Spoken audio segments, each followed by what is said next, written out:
Mereka tidak ada perdebatan di dalam cerita amaliyahnya, ibadahnya. Kenapa? Mereka ikut aja apa kepada yang dikatakan oleh pemimpinnya gitu. Kenapa? Karena mereka mengikut kepada Al-Mahdi, kaum Mufaridin itu yang mereka banyak berzikir menyebut nama Allah, Allah itu, mereka itu terpimpin. Makanya diajarilah mereka oleh Mahdi Allah itu tentang cara mereka berbuat sesuatu amaliyah. Mau itu ibadah, mau itu berzikir, mau itu segala sesuatu hal yang menjalani kehidupan mereka di muka bumi ini. Luruslah jalannya gitu. Jadi kan masih ada sekarang orang yang mengatakan Imam Mahdi nanti akan zahir. Imam Mahdi nanti di tahun ini akan zahir, di tahun ditentukan lagi tahunnya. Kalau itu saya menganggap dia berbuat seperti itu dengan sandaran ilmu yang diketahuinya. Al-Quran dan hadis itu sudah benar. Tapi kalau masih kata nanti berarti belum lurus. Kenapa? Belum lurusnya gimana ya? Karena sudah ada yang berzikir menyebut nama Allah. Allah itu dari mana mereka dapat perintah itu? Berarti kan sudah ada pemimpinnya di tengah-tengah mereka gitu. Kok masih dikatakan lagi nanti akan zahir? Sementara Imam Mahdinya sudah menunjuk kaumnya.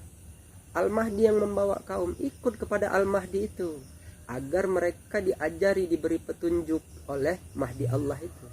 Karena Mahdi Allah itu yang memberi petunjuk dan menunjukinya. Gitu. Dalam suatu hal perkara ya seperti itu dia. Makanya kita senantiasa selalu berbaik sangka terhadap apa-apa yang didatangkan Tuhan melalui Rasulnya. Jangan kita mendustakannya lagi. Mendustakan itu seandai kita itu tidak yakin atau tidak percaya, justru dalam suatu penggambaran jalan yang lurus ini, yang menjadi hijab kepada kita itu bukan kebodohan saja. Justru ilmu yang kita miliki itu bisa menjadi hijab. Kenapa? Karena orang yang dia banyak wawasannya dengan ilmunya gitu, bisa saja itu menjadi hijab. Kenapa? Karena dia merasa dirinya lebih tahu, lebih benar gitu. Makanya adalah digambarkan di dalam satu perkara ayat tentang kitab itu, tentang ahli kitab. Kenapa mereka disebut ahli kitab ya? Ahli kitab itu bermasa-masa gitu. Makanya ahli kitab itu lam yakunil ladzina kafaru min ahlil kitab, lam yakunil ladzina kafaru min ahlil kitab wal musyrikina munfakkina hatta ta'tiyahumul bayyinah. Jadi ahli kitab itu ada yang musyrik, ada. Mereka ada yang kufur. Kalau musyrik, dia langsung tidak mengakui. Kalau dia kufur, dia langsung membantah dengan apa yang dibawa oleh Rasul junjungan di kala itu. Begitulah yang dialami Nabi dan para sahabatnya dahulu. Nabi dituduh penyihir, Nabi dituduh sebagai pendusta. Banyak tuduhan kepada Nabi Allah itu. Karena Nabi membawa kitab di masa yang seharusnya. Yang di masa itu banyak ahli-ahli kitab yang sudah mempelajari kitab sebelumnya. Kan sudah dibilang, kitab yang sebelumnya itu lurus apabila ada nabinya, apabila ada rasulnya. Setelah yang mempelajarinya dengan memahami paham pikirnya, itulah yang membuat jadi dia benar, sehingga dia bengkok. Kok benar bengkok? Iya, karena tidak ada pemimpin yang menunjuki jalan yang lurus itu tadi. Gitu sederhananya. Makanya saya tidak mau bercerita benar dan salah di sini. Kita hanya meluaskan pandang pikir kita. Nah, di zaman sekarang ini kan banyak yang menghafal hadis, yang mengetahui tentang Quran. Satu aja timbul pertanyaannya. Ini yang mengetahui tentang hadis, yang mengetahui tentang Quran, mereka bersama pemimpin zaman akhir ini tidak? Kalau tidak, berarti mereka dikategorikan hanya orang-orang yang benar saja. Ingat, benar belum tentu lurus. Kenapa? Yang membawa jalan yang lurus bukan ahli kitab. Kenapa dibilang mereka benar? Karena bersandar kepada kitab. Nah, itu. Kitab apa? Al-Quran dan hadis. Benarlah. Makanya dengan ada sifat keilmuan merasa benarnya, berhujjahlah. berdebatlah dengan suatu kelompok yang merasa siapa yang paling benar. Dalam cerita ketuhanan tidak sangat dibenarkan bercerita tentang benar dan salah itu. Dalam cerita ketuhanan itu dia hanya berkata iya saja, mengikut kepada Rasul junjungannya. Jawabannya iya saja. Kalau dia tidak iya, maka dia akan tertinggal, dia jauh. Kenapa? Ini perjalanan, kan sudah dibilang jalan yang lurus, jalan yang dibawa oleh nabi-nabi, rasul-rasul, para wali Allah, para pemimpin zaman akhir itu. Apabila kau tidak ikut berjalan dengannya, artinya tarekat yang dibawanya, kau harus bertarekat dengannya, engkau harus bertarekat dengannya. Kata bertarekat itu meyakini apa-apa yang dibawa oleh seorang junjungan itu. Kalau cerita benar salah, udah dari dulu ceritanya benar salah aja terus, maka disitulah masuk namanya fitnah Dajjal itu. Karena Dajjal dia dirana cerita kebenaran itu juga gitu. Tidaklah dengan iblis. Kalau iblis ceritanya tentang maksiat, antara berbuat dengan tidak berbuat. Kalau mengerjakan sholat berbuat baik, nanti iblis menggoda jangan berbuat. Kalau Dajjal tidak dirana itu, tetap dibuat sholat itu, tetap dibuat amal baik itu, tetap berzikir itu. Tapi perkaranya sholatnya yang dimau oleh junjungannya di masa itu tidak. Makanya nggak usah heran kalau Nabi Allah Muhammad SAW mengatakan, "Shollu kama ra'aitumuni usolli." Sholatlah kamu seperti bagaimana aku sholat, katanya. Artinya apa? Orang-orang yang sebelumnya itu tidak sholat, mereka sholat. Kalau diambil makna sholat itu berdoa. Mereka dulu ahli-ahli kitab itu berdoa. Makanya cara berdoa yang ditunjukkan Nabi di masa itu yang 5 waktu itu. Maka di zaman akhir juga nanti sama, disempurnakan lagi dengan cerita sholat itu. Maka di habis sholatnya mereka berzikir menyebut nama Allah, sebagaimana yang termaksud di dalam suatu penggambaran sebuah ayat. Yang sebuah ayat itu nanti dia akan didukung lagi dengan kata yang benar itu dengan gambaran hadis. Ada nggak yang berzikir menyebut nama Allah di Quran? Ada. Ada nggak yang berzikir menyebut nama Allah di hadis? Ada. Berarti kan ada pemimpinnya yang membawa jalan lurus berzikir menyebut nama Allah itu. Maka apabila sudah masuk ke dalam konteks Imam Mahdi yang menunjuk kaum, Al-Mahdi yang membawa kaum, orang-orang yang bersama Al-Mahdi ini berarti mereka ini berada di jalan yang lurus, mereka ini terpimpin zikirnya. Zikir menyebut nama Allah ini kan sudah ada lama, sejak lama gitu. Saya aja usianya sudah 40 tahun. Dari sebelum saya lahir zikir Allah ini sudah ada pemimpinnya yang memerintahkan tentang zikir Allah ini. Nah, sekarang ini pertanyaannya bukan perkara sudah berzikir menyebut nama Allah, bukan. Sudahkah berzikir menyebut nama Allahnya terpimpin? Sudahkah berzikir menyebut nama Allahnya terpimpin? Kata terpimpin itu berarti dia ikut kepada Rasul junjungannya Al-Mahdi itu. Kenapa? Mereka terpimpin, diajari cara berzikirnya oleh Mahdi Allah itu. Kenapa? Imam Mahdinya sudah menunjuk kepada kaum itu. Siapa kaumnya? Kaum mufaridun yang dibilangkan Nabi, sabaqal mufaridun. Wamal mufariduna ya Rasulullah, adzakirunallah katsiran wa dzakirat. Mereka inilah laki-laki dan perempuan yang banyak berzikir menyebut nama Allah. Jadi kita berbuat itu bukan cerita benar mau kita dengan ilmu yang kita ketahui, bukan. Kita berbuat itu dengan kata iya, ikut kepada Rasul junjungannya. Apa susahnya bilang iya gitu. Nanti kalau enggak iya, kalau di bahasa Arab kan di masa Nabi itu na'am ya Rasulullah, iya ya Rasulullah, itunya dahulu. Nah, bagi mereka yang tidak beriman kepada Nabi nanti nya panjang itu. Sudah tertinggal karena dia sudah masuk ke dalam cerita sejarah nabinya sudah wafat. Maka jalan yang lurus tadi itu dibawa lagi oleh para wali-wali Allah. Kenapa di antara wali-wali Allah? Kenapa? Karena Allah tahu, Tuhan itu tahu bahwa jalan yang lurus tadi ini setelah diamalkan oleh pengikut-pengikut setelahnya ini menjadi benar dan bengkok. Maka diluruskan lagi dengan datangnya para wali-wali itu. Dan di zaman akhir yang menutup cerita kewalian itu adalah Imam Mahdi. Agar jalannya lurus lagi gitu. Nah, Imam Mahdi menunjuk kaum, menunjuk lagi gitu. Imam Mahdi yang menunjuk kaum, artinya si kaum ini ikut kepada Al-Mahdi itu agar dia mendapat petunjuk dari Mahdi Allah. Rasa cerita ini belum ada ya di mana-mana gitu. Makanya saya bilang, bukan ini cerita benar salah tuan-tuan. Ini cerita masa. Masa sekarang ini masanya kita berzikir menyebut nama Allah, Allah, Allah yang terpimpin. Ingat itu, yang terpimpin ya. Bukan hanya, karena banyak orang yang berzikir menyebut nama Allah, Allah di luar sana. Yang mereka dipimpin. Kata dipimpin ini beda sekupnya dengan kata terpimpin. Kalau kata dipimpin, ini sudah pasti orang yang sangat dalam lingkup yang dekat.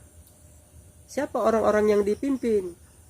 Yang dipimpin itu, kalau di masa Nabi Allah, itulah keluarga Nabi itu sendiri, juriatnya, dan para sahabat yang dijamin Nabi, itu dipimpin mereka langsung oleh Nabinya.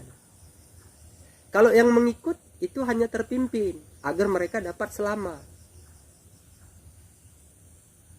Kalau di zaman akhir ini, makanya ada bahasa Imam Mahdi yang menunjuk kaum, Al-Mahdi yang membawa kaum. Supaya apa? Itu masih dalam kepemimpinan Mahdi itu gitu. Imam Mahdi itu yang menunjuk gitu. Siapa yang ditunjuk? Pasti juriat-juriatnya gitu.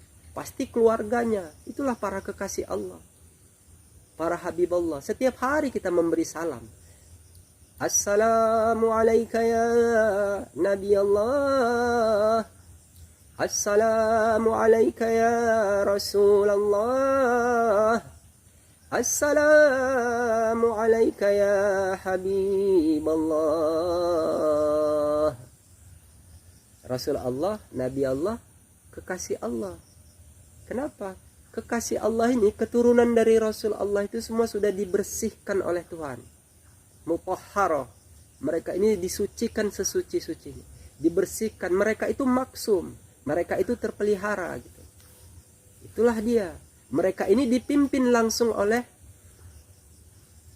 garis keturunannya. Sedangkan kita kan hanya mengikut. Kalau mengikut harus terpimpin. Kalau dia tidak terpimpin, ini ceritanya benar salah nanti. Kalau orang yang terpimpin, dia tidak bercerita benar salah. Dia jawabannya, iya. Apa yang dikatakan junjungannya? Iya. Agar dia mengikut, agar dia terpimpin. Kalau cuman hanya cerita benar salah itu nanti dia masuk ke ranah adab.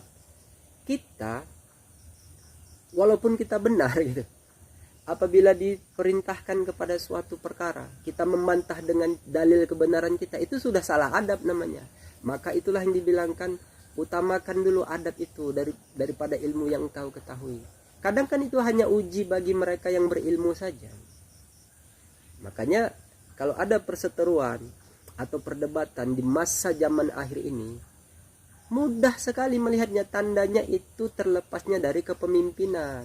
Sudah begitu saja. Ini masa sudah zaman di mana masa-masa Mahdi itu. Mahdinya aja udah 2 kali. Nah begitu, masa-masa Mahdi. Jadi orang-orang yang mengikut kepada Al-Mahdi itu sudah pasti mereka ini orang-orang yang diberi petunjuk. Siapa yang menunjukinya itu? Itulah Mahdi Allah. Ceritanya. Banyakkah? Sudahkah berzikir menyebut nama Allah Allah? Sudah. Sudahkah berzikir menyebut nama Allah Allahnya terpimpin? Tanda tanya lagi. Kalau mau, jadi orang-orang yang bersama junjungannya, mereka itu tahu, cuman mereka itu di muka bumi ini hanya pura-pura nggak tahu saja. Hanya bodoh-bodoh saja. Kenapa? Mereka tidak butuh dengan namanya ketenaran, cerita kebenaran itu. Mereka itu yang tahu hanya mereka itu beradab kepada junjungannya. Kata beradab itu mereka itu patuh.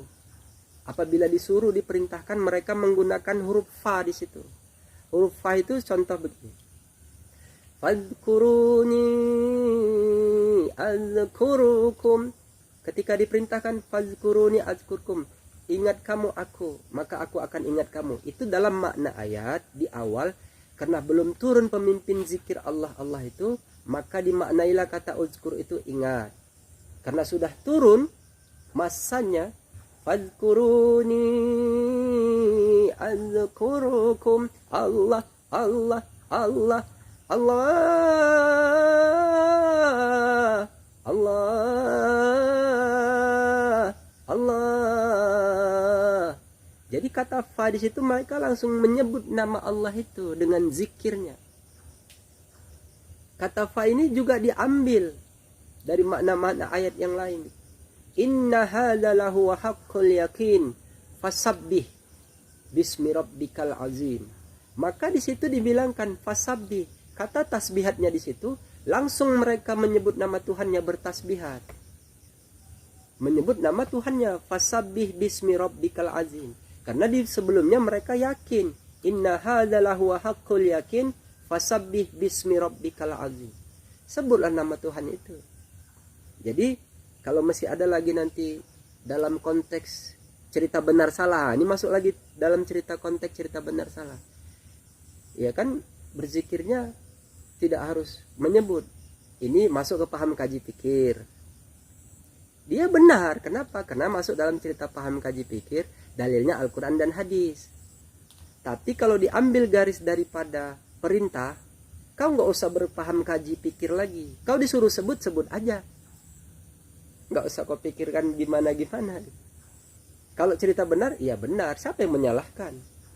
Dengan nanti apa yang dilihat itu Allah, apa itu semua Allah. Iya, betul. Itu paham kaji pikir yang kau ketahui. Mana lebih utama ketika kita menjalankan perintah itu? Perintahnya sebut. Atau nanti dibilang, mereka itu hanya berzikir menyebut nama Allah, Allah saja. Nggak tahunya mereka itu bahwa kita ini di dalam sudah semua pun sudah menyebut katanya. Apa ini semua tubuh, semua kolbu sudah menyebut. Itulah orang yang berpaham kaji fikir itu, merasa dia sudah paling dia tahu. Padahal orang yang berzikir menyebut nama Allah, Allah itu, pada saat dia berzikir dia menyebut lagi nama Tuhannya. Siapa nama Tuhan Allah itu? Jangan diketahui hanya nama Tuhan itu Allah saja. Ya, nama Allah itu siapa? Kalau orang yang dia terpimpin, dia pasti tahu. Karena dia bersama Rasul junjungannya. Ketika nama Allah, Allah, Allah disebut, apa yang dia sebut di dalam kolbunya? Apa yang dia sebut di dalam ruhnya? Gitu. Makanya dalam penggambaran suatu hikayat cerita, siapa orang yang mengetahui nama Tuhan yang selain daripada 99 Asmaul Husna itu, ini pasti ahli zikir. Gitu. Mereka ini bersama junjungan. Kenapa? Karena diberitahu. Kalau dia terpimpin, tuan-tuan. Kalau tidak terpimpin, berarti masuk ke dalam konteks menerima perintah, berkata iya saja. Dia sudah merasa dia itu senang di dalam berzikirnya, itu sudah bagus. Kenapa dibilangkan di situ? Dalam penggambaran suatu ayat itu, orang yang berzikir menyebut nama Allah, Allah itu bergetar hatinya. Apabila disebut nama itu Allah, maka bergetarlah hatinya. Apabila dibacakan ayat-ayat Allah, bertambah keimanannya. Innamal mu'minuna alladzina idza dzukirallahu wazzilat qulubuhum wa idza tuliyat alaihim ayatuhu zadatuhum imanan wa ala rabbihim yatawakkalun. Nah, orang yang dia sesungguhnya orang yang beriman itu apabila disebut nama Tuhannya bergetarlah hati. Dan apabila dibacakan ayat-ayat Allah kepadanya bertambah keimanannya gitu. Ini orang-orang yang seperti mana? Gitu. Karena dia berzikir menyebut nama Allah, Allah di dalam lisan jaharnya, di dalam kolbunya dia menyebut nama Tuhannya. Siapa rupanya memiliki nama Tuhan Allah itu? Dia tahu nama itu gitu. Makanya dia bergetar hatinya, teringat dia, zub dia langsung. Kalau mau tahu namanya, paling tidak dia harus mengetahui pangkat Tuhan itu di dalam Quran itu. Siapa Tuhan itu? Agar dia tahu yang memiliki nama Allah itu siapa. Pangkatnya dulu diketahui. Kalau dia sudah tahu pangkat Tuhan itu di dalam dia berzikirnya, tahulah dia siapa nama Tuhannya gitu. Makanya dikatakan Allah sempurnanya nama, Tuhan sempurnanya wujud. Kalau Tuhan Allah itu wujud, siapa namanya? Begitu. Rabbana la tu'akhidna in nasina aw akhtana. Rabbana wa la tahmil 'alaina isran kama hamaltahu 'alal ladzina min qablina. Rabbana wa la tuhammilna ma la taqata lana bih wa'fu anna waghfir lana anta maulana fansurna 'alal qaumil kafirin. Itu gambaran ayatnya. Rabbana ya Tuhan kami, Rabbana ya Tuhan kami, Rabbana ya Tuhan kami, fansurna waghfir lana anta maulana fansurna 'alal qaumil kafirin. Itulah makomnya. Kan berarti dia yang memiliki nama Allah itu ada gitu. Kalau mau tahu zikirlah dulu. Tapi terpimpin ya. Kalau nggak terpimpin, kenapa? Yang memberitahu yang memimpinnya itu gitu. Makanya zikir Allah-Allahnya harus terpimpin di zaman akhir ini. Jangan tidak terpimpin. Itu. Mungkin itu saja yang bisa disampaikan untuk saat ini gitu. Ingat, saya di sini hanya menceritakan. Kata menceritakan itu bukan cerita dalam cerita. Beda itu. Cerita dalam cerita mengambil dari suatu gambaran kitab yang sudah tertulis dari ulama-ulama sebelumnya. Inilah yang dinamakan cerita dalam cerita. Kan ada cerita yang dijalani. Makanya harus dijalani dia baru bisa bercerita. Kalau enggak mana bisa bercerita. Apa yang mau diceritakan? Begitu dia tentang perihal zikrullah. Jadi Imam Mahdi yang menunjuk kaum, Al-Mahdi yang membawa kaum. Sehingga kalau dia bersama Al-Mahdinya, nanti dia akan diajari oleh Mahdi Allah itu tentang cara berzikir, cara beribadah, semua cara agar mereka berada di jalan yang lurus. Kalau benar, semuanya benar. Ahli-ahli kitab itu kan membawa sandaran Al-Quran dan hadis. Nah, tugas ahli-ahli kitab itu dengan ilmu yang mereka ketahui, mereka bagaimana masuk ke dalam jalan yang lurus itu. Jadi orang yang sudah banyak menghafal hadis, orang yang sudah banyak menghafal Quran, itu sudah bagus dengan ilmu yang diilhamkan Tuhan kepadanya, sehingga dia dapat bertemu Rasul junjungannya itu. Itulah Al-Mahdi itu. Jadi jangan dikatakan lagi nanti Imam Mahdi akan zahir. Amalannya sudah ada. Berarti kan dia sudah ada dari sejak lama. Makanya ikut kepada si isyarat yang dikatakannya itu. Imam Mahdi yang menunjuk kaum, Al-Mahdi yang membawa kaum. Berusahalah. Udah belajar di pondok pesantren lama-lama, belajar kitab-kitab ulama. Kan untuk mengetahui siapa yang benar itu, yang hak itu siapa. Sudah belajar membaca Al-Quran, sudah memahami tentang tafsir-tafsir Quran. Toh nanti yang dituju itu kan jalan yang lurus, ihdinas siratal mustaqim itu. Yang membawanya para nabi-nabi. Kita tidak hidup di jasa nabi. Para wali-wali Allah. Itu kan. Nanti di zaman akhir ini, itulah yang menutup dari cerita kewalian itu. Itulah Imam Mahdi. Makanya dikatakan wali kutub saja tidak menghinggakan makomnya orang yang berzikir menyebut nama Allah itu. Maka dibilangkan arti makom itu sudah wafatnya wali kutub itu, barulah ada pemimpin para wali itu muncul dengan membawa risalah cerita zikir Allah ini.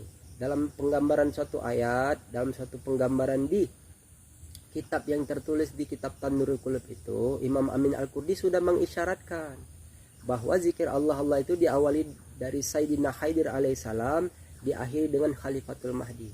Apa hubungan Sayyidina Khidir dengan Imam Mahdi? Pasti ada. Kalau mau cerita-cerita tidak bisa diumum. Dia hanya bercerita langsung. Karena pasti ada orang yang menjalani cerita itu. Gitu saja isyarat yang bisa disampaikan. Mungkin itu saja. Kita akhiri. Semoga bermanfaat. Billahi taufiq wal hidayah. Assalamualaikum warahmatullahi wabarakatuh. Inna Allah wa malaikatahu yusalluna 'alan nabi ya ayyuhalladzina amanu sallu 'alaihi wa sallimu taslima. Allahumma salli ala Sayyidina Muhammad. Taqabbalallahu minkum minna wa minkum taqabbal ya karim. Allah